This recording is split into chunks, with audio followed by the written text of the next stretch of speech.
Hello नमस्कार साथियों, स्वागत है आप सभी का। कैसे हैं आप सब? आशा करती हूँ आप सभी बहुत अच्छे होंगे। और आज की क्लास ये जो क्लास है ये सामान्य हिंदी की है। सामान्य हिंदी की क्लास है ये।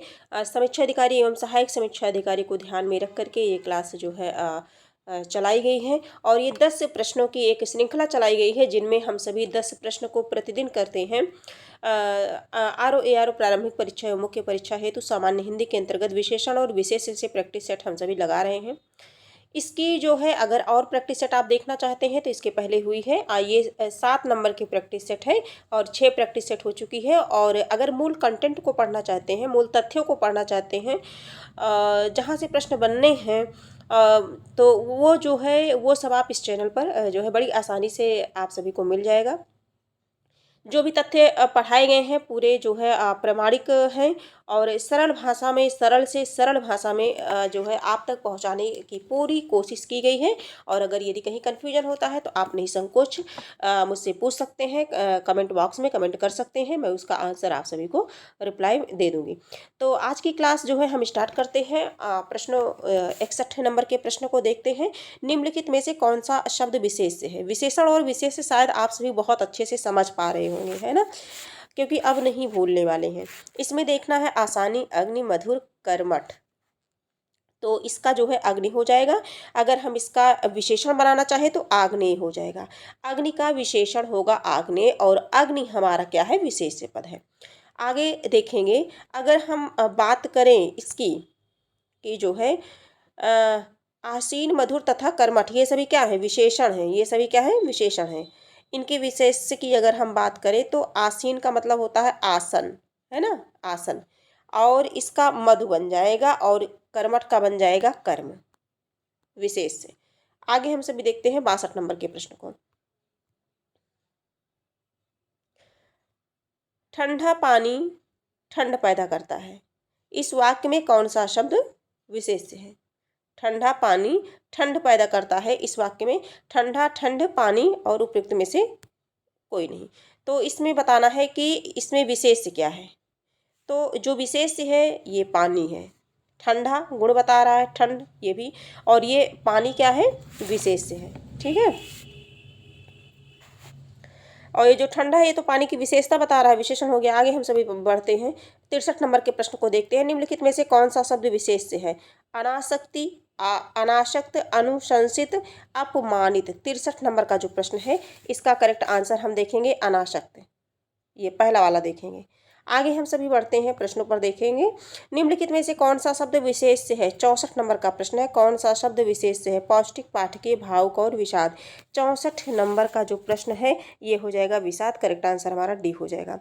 65 नंबर के प्रश्नों को देखते हैं। निम्नलिखित में से कौन सा शब्द विशेषण है? बनारसी, भारतवर्ष, बाजार और खेती। 65 नंबर का जो प्रश्न है ये बनारसी हमारा विशेषण है। बनारसी क्या है? विशेषण है। करेक्ट आंसर हमारा हो जाएगा ए। और ये जो है आगे हम सभी देखेंगे। अगले प्रश्न पर चलते हैं।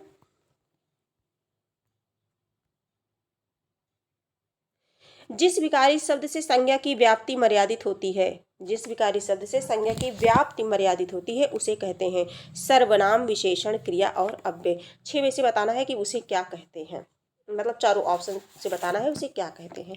तो जो 66 नंबर का प्रश्न है उसे विशेषण कहते हैं, है ना। जिस विकारी शब्द से, विकारी शब्द क्या है? जिसमें जो है जो लिंग, वचन और क्रिया के अनुसार परिवर्तित हो जाए, है ना, जो शब्द, उसे विकारी शब्द कहते हैं। और अविकारी जो परिवर्तित ना हो, तो ये विशेषण है। Correct answer. आगे हम सभी देखेंगे। जिस विकारी शब्द से संज्ञा की व्याप्ति मर्यादित होती है उसे कहते हैं, ये वही तो प्रश्न है ना। जिस विकारी शब्द से संज्ञा की व्याप्ति मर्यादित होती है। 66, हाँ, ये UP R O A R O mains परीक्षा 2014 में पूछा गया था। अब देखिए, अब ये रिवीजन हुआ है, देखिए क्वेश्चन, है ना, तो रिपीट हुआ है। मतलब जो है जिस विकारी शब्द से संज्ञा की व्याप्ति मर्यादित होती है उसे क्या कहते हैं? विशेषण कहते हैं। और ये जो प्रश्न पूछा गया था 2010 में पूछा गया था। आगे देखेंगे। विशेषण शब्द का चयन कीजिए। 68 नंबर का प्रश्न है। सरपंच, पांचवा, पहुंच और प्रपंच। विशेषण शब्द इसमें से बताना है। 68 नंबर का प्रश्न है तो पांचवा हो जाएगा। और देखिए, पांचवा वर्तनी पांचवा वर्तनी शुद्धि की दृष्टि से भी प्रश्न बनता है, इतना ध्यान रखिएगा।